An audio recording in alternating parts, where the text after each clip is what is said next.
You don't hear these men talk about fighting for freedom in Vietnam. You do hear them, for all their courage, talk about the chances of getting out alive. We're making steady progress week by week, month by month. We've got a long ways to go, but progress is definitely being made.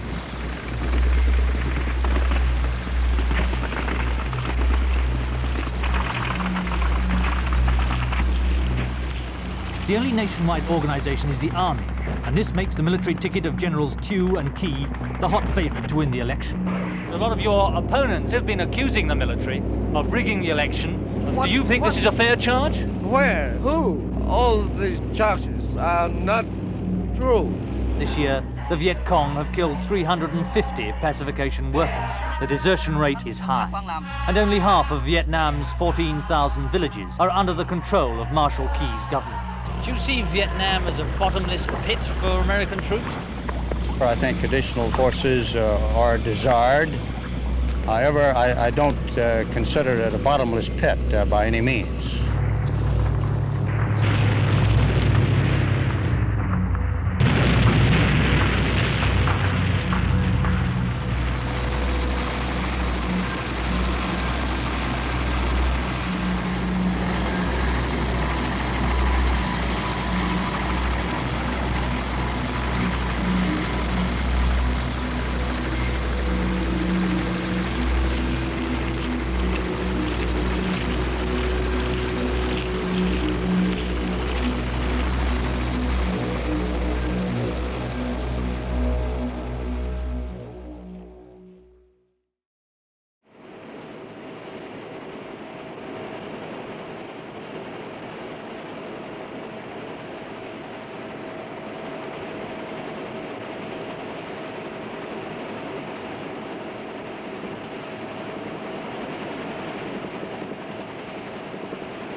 Without question, the war is not stalemated. We're making steady progress week by week, month by month. Needless to say, we've got a long ways to go, but progress is definitely being made. Do you see Vietnam as a bottomless pit for American troops? I think additional forces are desired. However, I don't consider it a bottomless pit by any means. You've been here nearly 4 years now. How have your ideas of the war changed? There have been many optimistic statements, and it looks like a long, hard pull now. How have your ideas of the war changed? Well, this is a very complex subject to discuss in a few small words. Needless to say, I've learned a great deal in the almost 4 years that I've been here. At least it'll be 4 years in January next.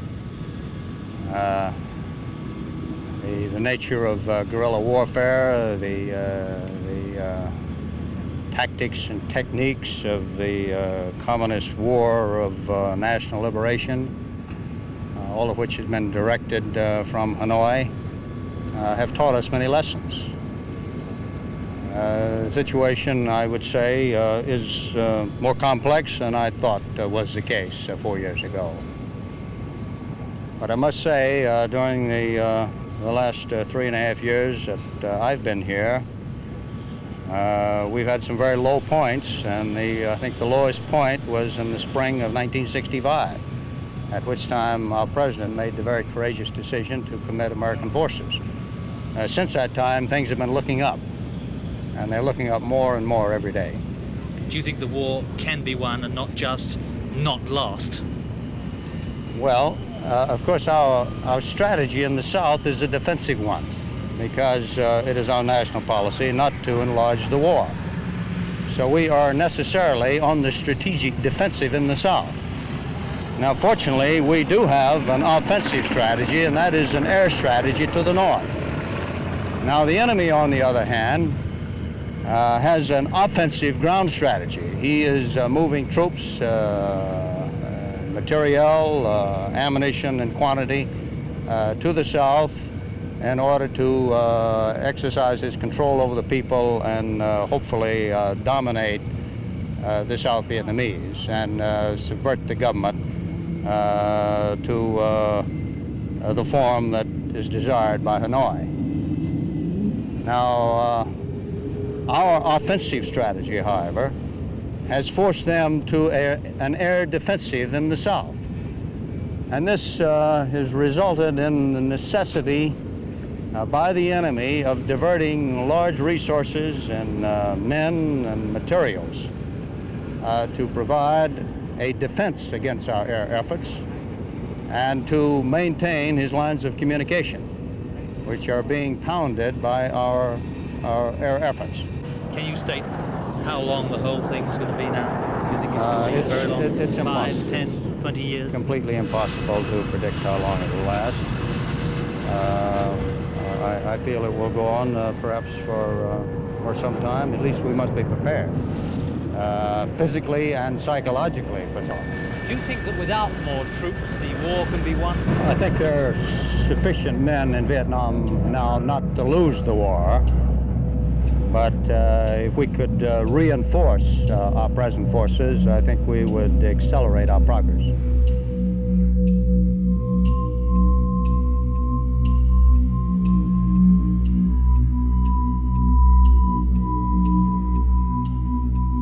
Con Thien is the closest American position to North Vietnam. It's an isolated outpost, surrounded by territory favorable to the North Vietnamese or the Viet Cong guerrillas. A small hill, searingly hot, chokingly dusty, which commands the surrounding countryside and overlooks the so-called Demilitarized Zone, or DMZ, which divides North from South Vietnam. The view from Con Thien of the Demilitarized Zone, but as any Marine or pilot will tell you, it's not demilitarized anymore these days. For up here, a different sort of war is being waged from that in the rest of South Vietnam. Down in the south, it's a guerrilla war, a war of hit-and-run tactics and small operations. Up here, two regular armies are facing each other. America's crack troops, 70,000 US Marines, are strung along the border of the DMZ, facing the North Vietnamese army, whose supply lines are short up here and whose equipment is good. The Americans along the demilitarized zone are dangerously thin on the ground, as I found out when I went out on a marine operation into the DMZ. It was only the second time the Americans had ventured into what was formerly no man's land. I traveled on a supply convoy to one of the marine units operating inside the zone. The North Vietnamese have been using the DMZ to infiltrate troops into the south and also to harass American positions with artillery fire. The aim of the marine operation was, according to one general, to show that the southern half of the DMZ is ours to go in any way we want, at any time. Another officer described the operation as a quiet stroll into the DMZ. They were soon proved wrong. The Marine battalion in the zone was savagely ambushed by the North Vietnamese regulars, and our supply convoy soon became a relief column. Reinforcements were sent to the area to try to relieve the ambushed battalion. The North Vietnamese, who know the area inside out, had let the Marines walk in the zone a whole day without engaging them, and had, as always, picked their own time and place to hit them. Our relief column could hear the battle raging, but couldn't advance, since the North Vietnamese had cut the road.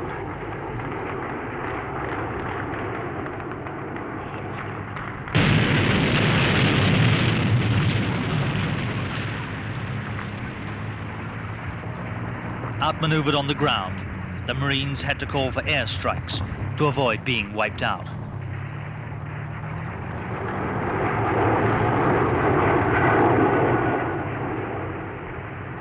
While officials back in Saigon were playing down the battle, a few of the ambushed managed to break out in a column of tanks piled with the pathetic debris of the dead and wounded Marines.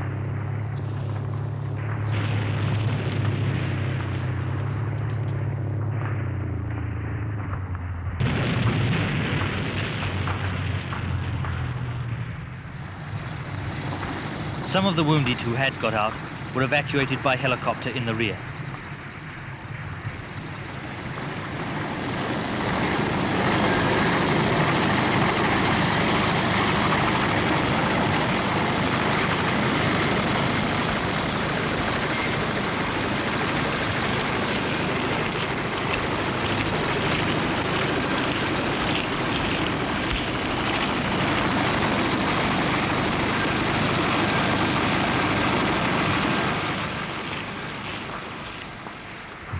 but some in the ambush couldn't be got out and died from their wounds. This was not the quiet stroll into the DMZ that had been forecast.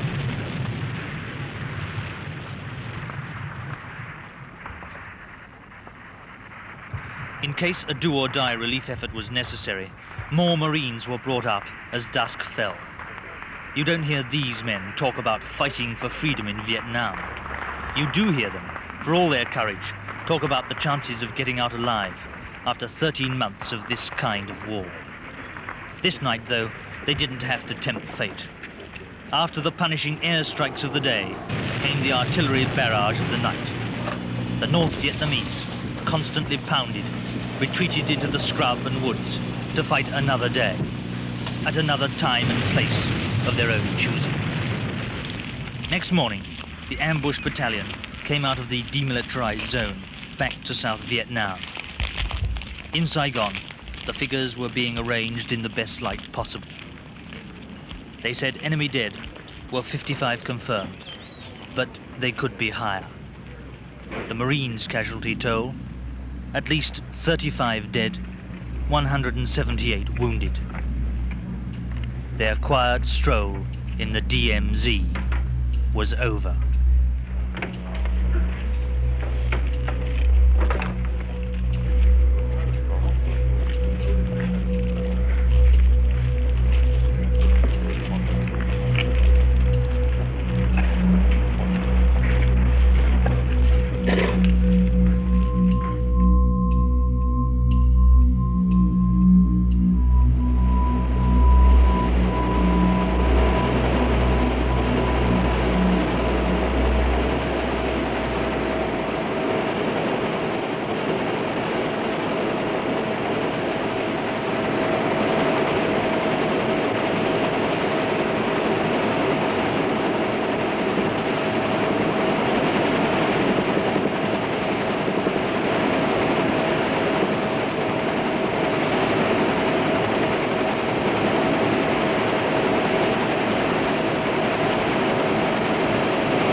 Voting is the right of the whole people, proclaims the election poster under the shadow of the military memorial in the center of Saigon. And the shadow of the military looms large over South Vietnam's election. There has been no elected government since the fall of the dictator Diem in 1963. For the past 2 years, the generals have governed the country. Now, under American pressure, they've agreed to elections for a president and a 60-man Senate. But in Saigon, you find little enthusiasm for the contest. Few think it will bring victory or peace any closer.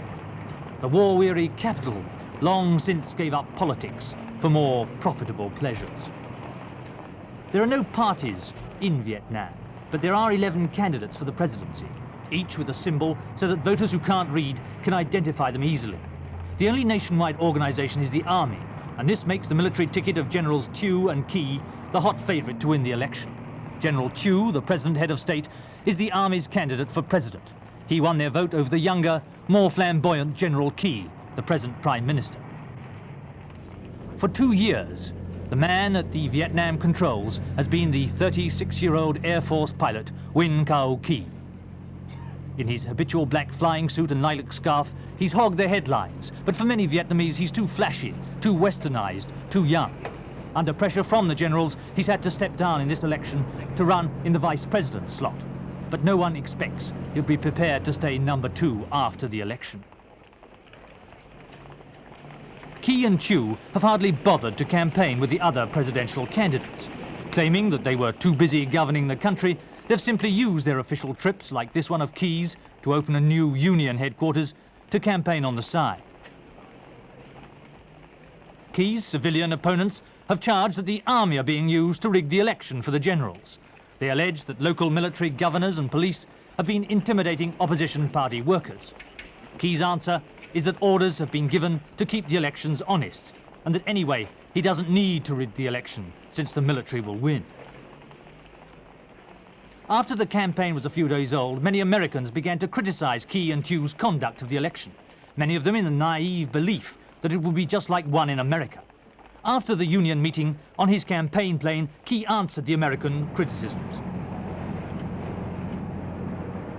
Back in the state, some senators, congressmen, they cannot imagine or they cannot accept the idea that the military in this country love freedom more than they love freedom in their country.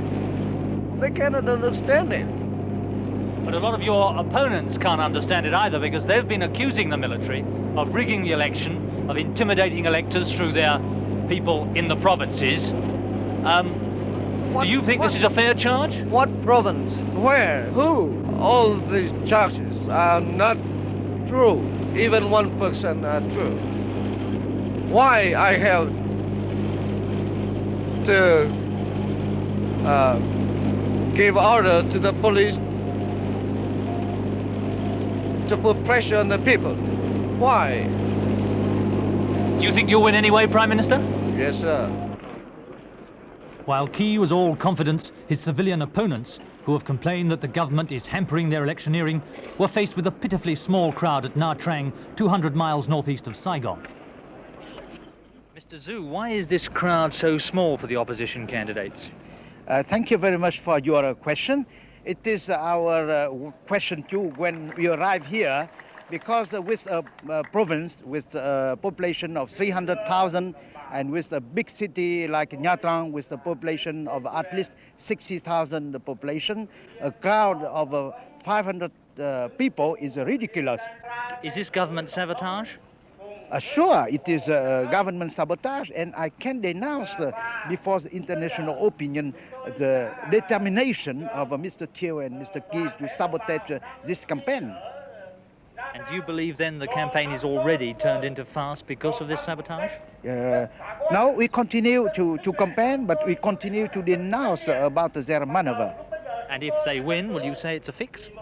They try to win, and I will hand a press conference to denounce all of their maneuver, because we have now evidence about their instruction to the civil servant, to the policeman, and cut of railroad development. Thank you. I have to go now. Thank you, Mr. Thank Zhu. you. Thank you.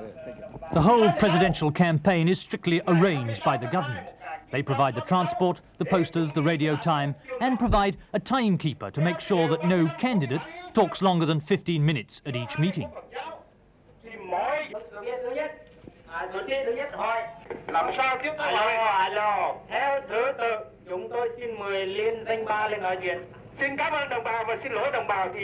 There's little hope for the candidate who tries to squeeze extra time. The civilian candidates opposing the generals are hardly an inspiring bunch. Most are middle-aged, middle-class conservatives. Anyone too radical was eliminated from the race by the government.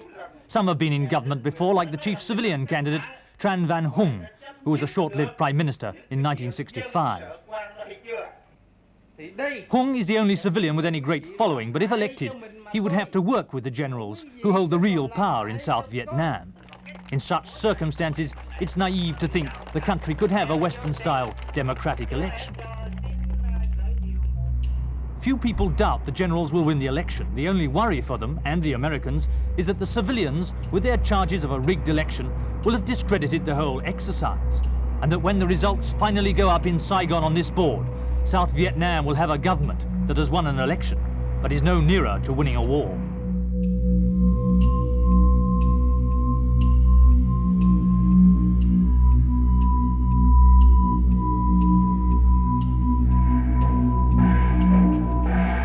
South Vietnam's Prime Minister Marshal Key lights the torch at the passing out parade of 1,600 pacification workers at their training center at Vung Tau. But the pacification program, the battle to win the peasants to the government, has not burned brightly since the Viet Cong started their terror campaign 8 years ago. This year, the South Vietnamese and Americans have launched a new drive to train more pacification workers and to try to give them some of the idealism and skills of their enemy, the Viet Cong. The prospects for these pacification graduates are hardly inviting. So far this year, the Viet Cong have killed 350 pacification workers, and only half of Vietnam's 14,000 villages are under the control of Marshal Key's government.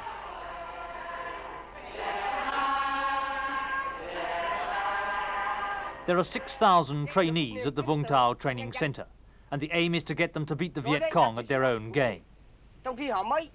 They're urged to educate the peasants by example, to organize their defense, and to root out corrupt village officials. Too often in the past, pacification workers have been regarded by the villagers as outsiders who would leave when the Viet Cong started trouble. Learn to do things the peasants' way to get their trust. The pacification workers are taught, whether it be agriculture or house building. And like the Viet Cong, the pacification workers wear the traditional peasant black pajamas. For many trainees, pacification work is merely a way of dodging military service, and there's an added advantage that they're sent to work near their hometowns. Few are idealists, convinced that they're building fences against communism. 30,000 pacification workers are now in the field in Vietnam. Their target this year is to win back 1,100 villages from the Viet Cong. Some of the villages they're working on now have been supposedly pacified 4 or 5 times before.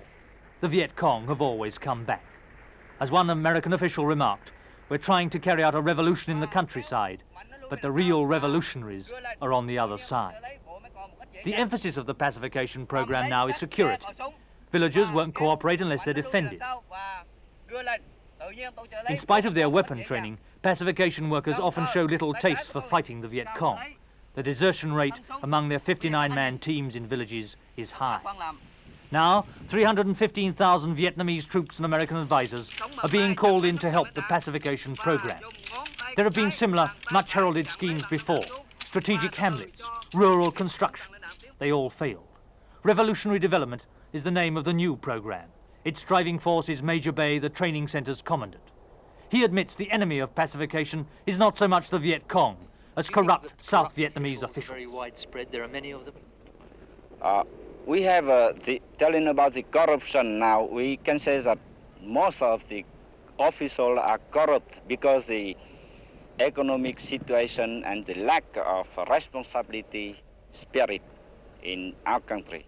Most of people don't have any responsibility because I feel that this work is the the Americans work, that is the government war, but not for their Not own their war, not their Yeah. problem, you mean? Not their problem. So now, in our program, we try to make them to participate in our program and to feel that that is their responsibility to solve the problem. A war-weary people, corrupt officials, a cunning enemy. These are the huge problems that face Vietnam's new pacification workers. No wonder their singing sounds a little forced. Vietnam will not look